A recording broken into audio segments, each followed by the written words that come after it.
کہ اللہ مل رہا ہے، اللہ ملا تو سستا سودا۔ جب اسماعیل علیہ السلام سے کہا نا ابراہیم علیہ السلام نے کہ بیٹا تیرے ذبح ہونے کا حکم ہو چکا ہے، کیا کہتے ہو؟ تو انہوں نے کہا جلدی کرو،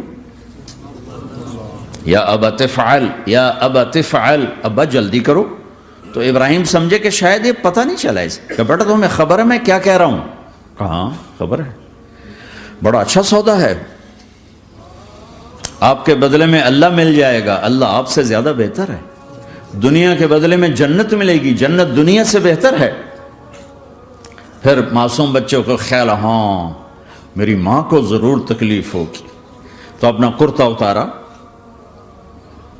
اور اپنے باپ کو دیا کہ یہ کرتا آپ نے میری اماں کو دینا ہے، جب مجھے کبھی یاد کرے گی تو میرا کرتا دیکھ لیا کرے گی، تسلی ہو جائے گی، اور آپ نے اپنے کرتے میں مجھے کفن دے کے ادھر ہی دفن کر دینا ہے، ادھر نہیں لے جانا وہ مکے کی طرف کہ میری ماں کو وہاں تکلیف ہوگی، میرا کٹا سر دیکھ کر بغیر سر کے پورا دھڑ وہ اس کو تکلیف ہوگی۔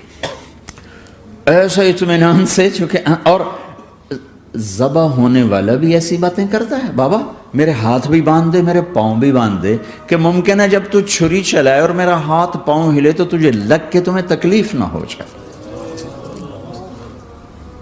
پیسے میں چین ہوتا، زندگی میں چین ہوتا نہیں، اللہ کو پانے میں چین ہے، اور ادھر وہ بھی اللہ کو ڈھونڈ رہا ہے۔ ارے میرے بھائیو، 60 برس کی دعا کے بعد بیٹا ملا، 60 برس دعا مانگی، یا اللہ اولاد دے دے، اولاد دے دے، اولاد دے دے، 60 سال کے بعد اولاد ہوئی، 84 سال کی عمر میں، 80 سے 84 برس کی عمر میں کے درمیان بچہ ہوا ہے۔ جب وہ 5 سے 10 سال کا ہوا ہے اور ابراہیم 90 کراس کر گئے، 90 کا بیریئر کراس کر گئے، جب مرغی کو ذبح کرتے بھی ہاتھ کانپیں، 90 برس 92 سال کا بڈھا تو مرغی نہیں ذبح کر سکتا، تو اس کو کہا جا رہا بچہ ذبح کر۔ مینا کے پہاڑ سکتہ طاری ہے، ہوائیں تھم چکی ہے، سورج مدہوش ہو رہا ہے، آسمان کے فرشتے ٹکٹکی باندھ رہے ہیں اور ان کے سانس اٹک رہے ہیں کہ یہ کیا ہو رہا ہے، کیا یہ بوڑھا کر جائے گا، کیا یہ اپنے بچے پر چھری چلا جائے گا؟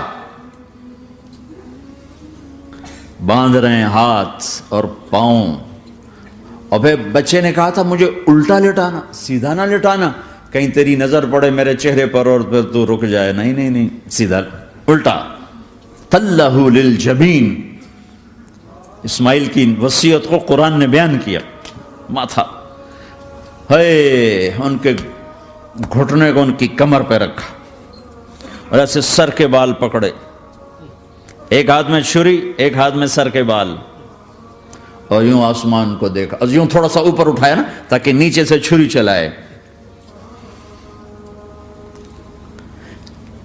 وہ چھری چلا کے مطمئن ہے، وہ چھری چلوا کے مطمئن ہے، پتہ چلا کہ میری سوچ غلط ہے، کسی اور طرف سکون ہے، جہاں میں ڈھونڈ رہا ہوں وہاں نہیں ہے،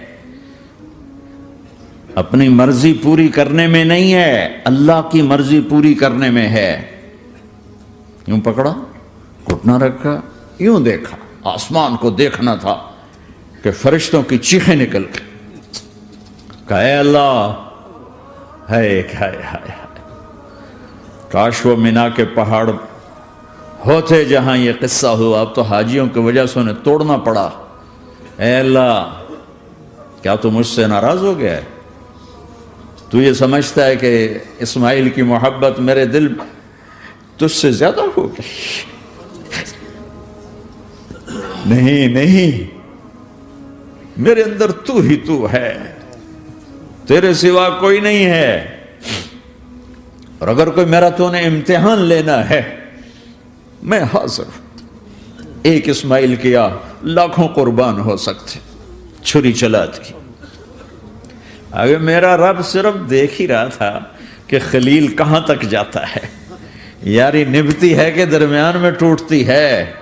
ارے تم سے بچوں پہ چھریاں نہیں چلوا رہا، تم سے کہہ رہا غلط کام چھوڑ دو، وہ تمہاری ہلاکت اور بربادی کا ذریعہ ہیں، یا موت سے ٹکر لے کے دکھا دو، یا قبر کے گڑھے میں جانے سے انکار کر دو، یا موت کے بعد کھڑے ہونے سے انکار کر دو، یا میرے رب کی جہنم کو پانی سے بجھا دو، میرے اللہ کی جنت کو آگ لگا دو، اور کہہ دو کوئی اللہ نہیں، کوئی حساب کتاب نہیں، جاؤ جو مرضی کرو۔